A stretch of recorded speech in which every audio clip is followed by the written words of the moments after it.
Now, the voice of the teenager suspected of the Boston Marathon bombing can be heard on this programme for the first time since he was arrested by police.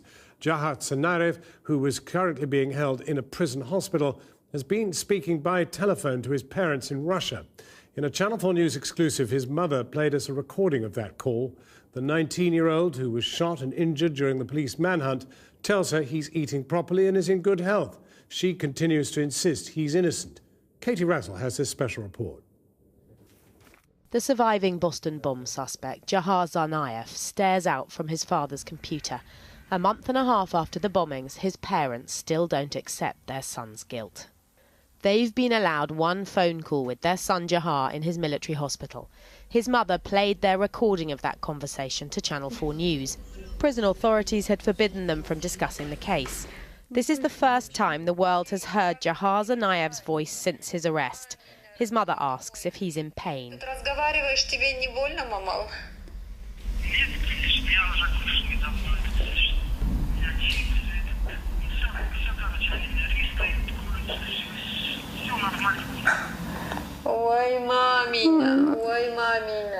You are my life, she tells him. You need to be strong. To which he replies,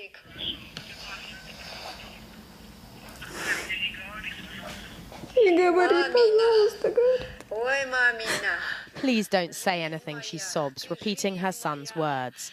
She wants us to film this, but hearing it again clearly upsets her.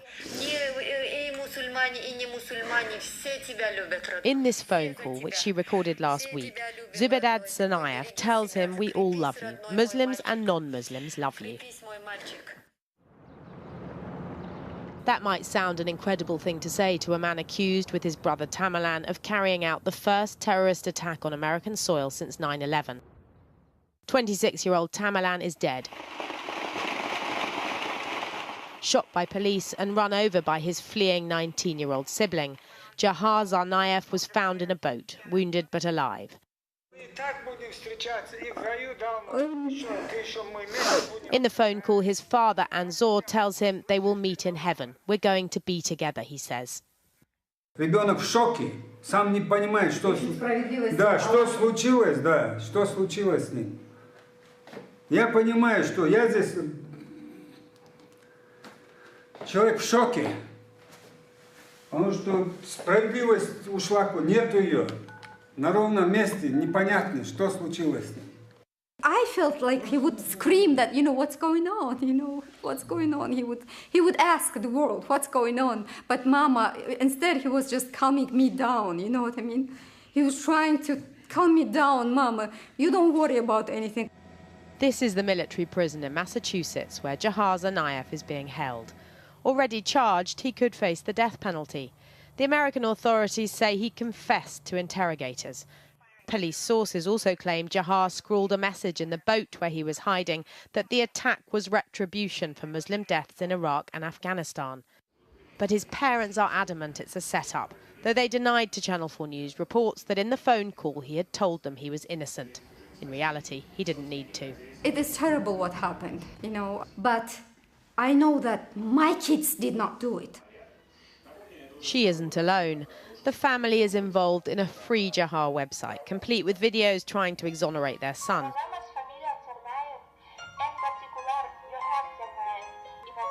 On this one, voices from across the globe, speaking in their native tongue, but all in unison. Jahar is innocent is the refrain. It's a view reflected in Dagestan, the parents' home, and on the graffitied streets of neighbouring Chechnya, where years of fighting the Russian military and suffering abuse from the security forces has forged a total distrust in what the authorities say. Zubedad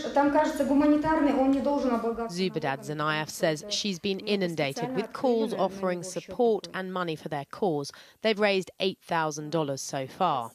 The phone conversation with her son also provides an illuminating insight into Jahar Tsarnaev's financial situation. I was just kind of asking him if we could send something to him, and he said, Mama, do not worry about me. I do have money. Somebody opened account for me, and people send me money here, and I do have lots of money. I'm like, how much is it? $1,000. The Zanayev parents have lived in Dagestan since they returned from the US last year. Jahar was due to visit them just 3 days after the bombings, they said. In the phone call, his father tells him this. We were waiting for you on the 18th at home. Not in our worst nightmares did we imagine this, Jahar. He said, Mama, passport is going to be like in my hands in a week. So, and the visa, it's not a problem, Mama. We're already taking care of it. In fact, by the 18th of April, Tamerlan and Jahar Zanayev were prime suspects. Those photos of them just before the blasts, wearing what the FBI say were backpacks of pressure cooker bombs, led all the news bulletins. But what of claims made even by their uncle immediately afterwards, that the elder brother influenced his sibling, that Jahar was coerced? Did the parents have any insights there? Tamerlan was a proper Muslim, his mother told us, just like me. But the young, impressionable Jahar, who loved a party, needed more persuading.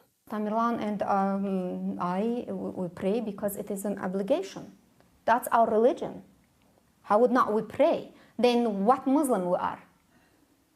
So that's what Tamerlan used to tell to Jahar. You know, we are not Muslim. We cannot call ourselves Muslim if we don't thank our Allah 5 times a day as it's written in Quran. Jahar, she told us, is reading the Quran in prison and asking God for support. His defence team will be looking for more earthly inspiration. For nothing. Though his parents are unlikely ever to accept their son's guilt, coercion by a forceful older brother may end up Jahar's only defence. Katie Brazel reporting. And in dispatches following us here on Channel 4 at 8 o'clock, Matt Fry will be investigating the new front in the war on terror after the Boston bombing and the Woolwich attack. What turns young men to such extremes? And realistically, how can the threat of homegrown terrorism be tackled?